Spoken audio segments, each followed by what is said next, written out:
on that old saying, because anybody can be cool once they do something that is cool.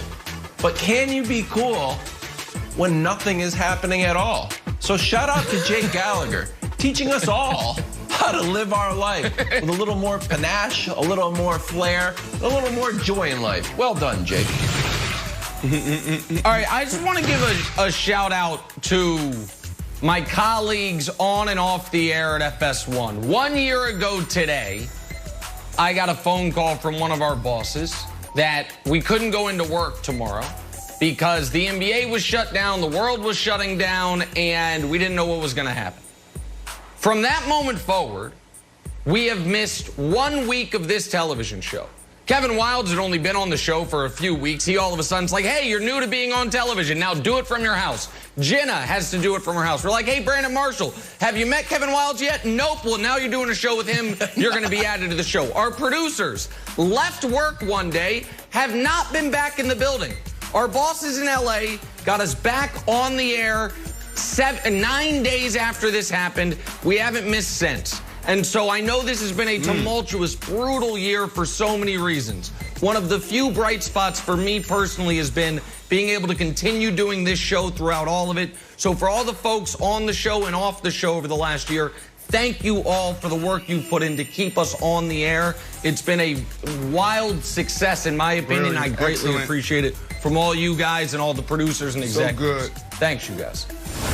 So good. Well said, Nick. So well good. said. I think we all echo that. Let's play a little drawing a blank right now. So yesterday, Dak Prescott officially put pen to paper, and then as we all do after signing something, he sat down for 75,000 questions from the media. Brandon, Dak's press conference yesterday was blank.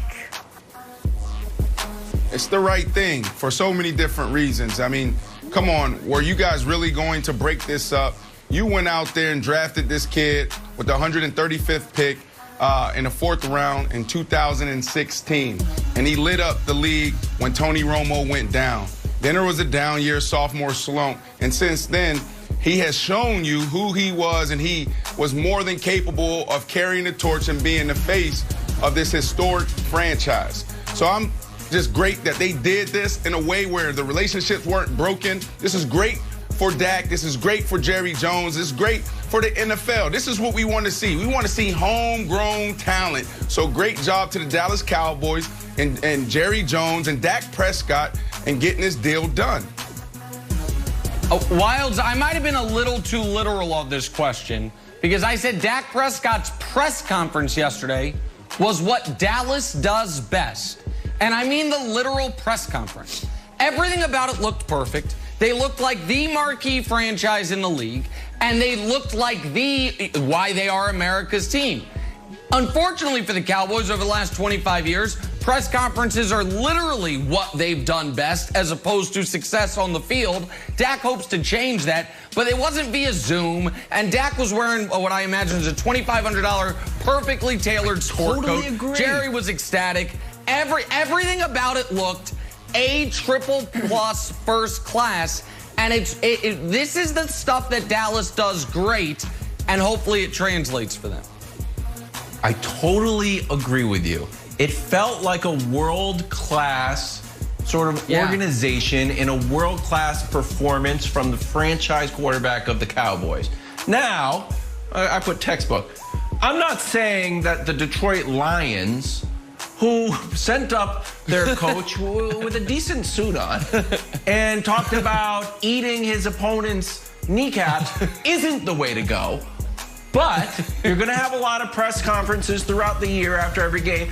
Take a look at Dallas's press conference yesterday. Take some tips. Also, Eagles, same thing. You know, like, hey, we're going to make it so hard, it's going to be simple, or so simple, it's going to be easy. Just take a lesson. No eating kneecaps. Just put on a nice suit. Be like Dak Prescott.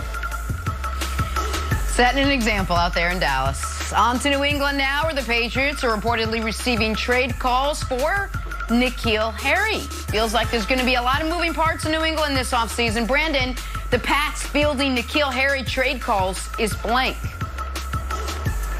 This is Bill Belichick throwing in the towel.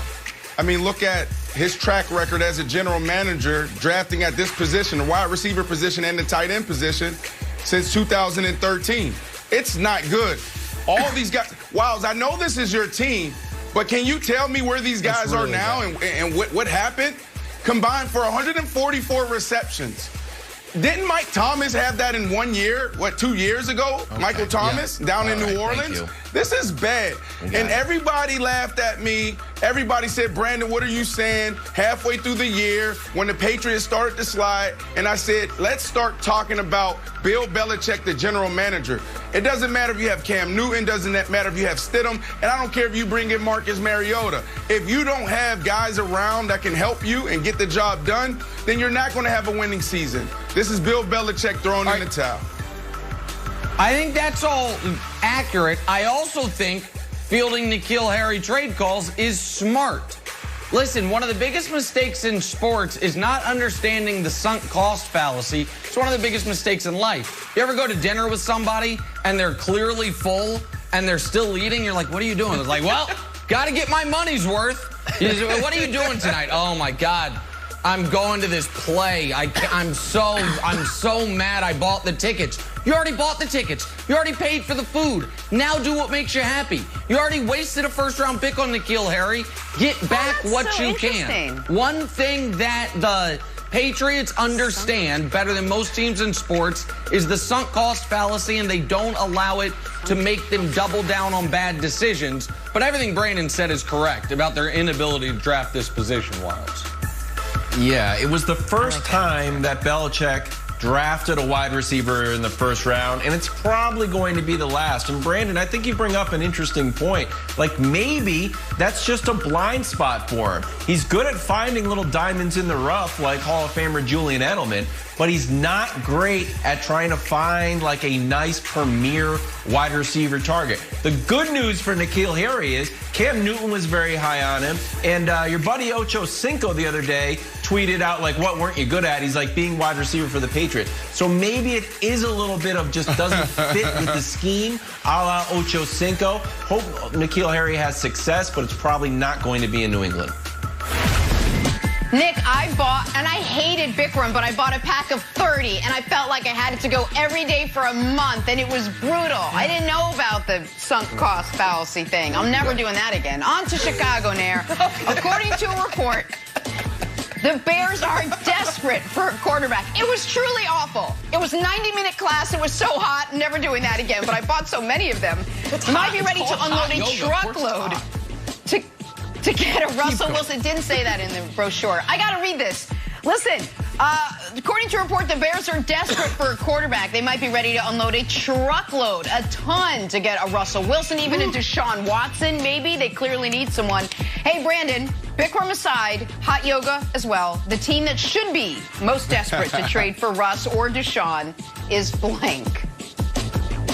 You just mentioned them, the Chicago Bears. I mean, when you look at Trubisky and Foles, they're at the bottom of the league in every quarterback category. Hell, they had one game where they threw for over 300 yards. They need to make a move here. They need a face of the franchise. They need to get this franchise back where it belongs. I was there, Miss Virginia McCaskey. She set the tone every single day. She's 98 years of age.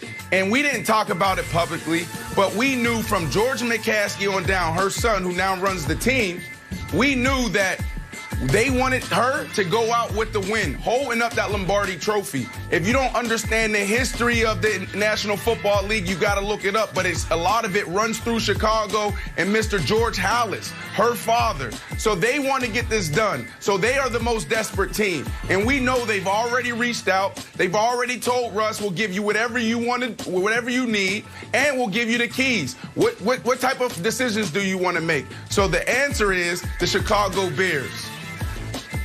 I think the Bears are desperate. I think there's a team that at least should be more desperate, and that's Denver. Listen, Bronco fans, people think Bills fans hate me. Bronco fans really hate me. And last year, I had the audacity to say the Broncos were going to go 4-12. And oh my God, you should have heard the terribly produced podcast that took issue with that.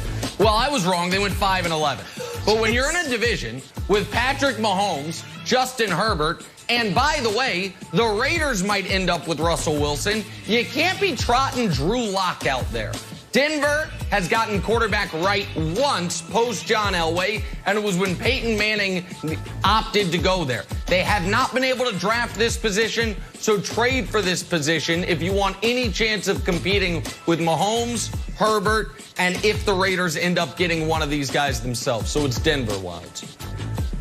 Brandon, you know, T.O. says get your popcorn ready. Get your helmet ready, buddy. I'm going to go with the Jets here. AFC East open now. My poor Patriots don't know what they're doing. The Dolphins don't quite know what they're doing. They don't believe in Tua. They're putting Fitzmagic in every time. And whether or not you believe in Josh Allen, I don't know if he's going to run the league for 20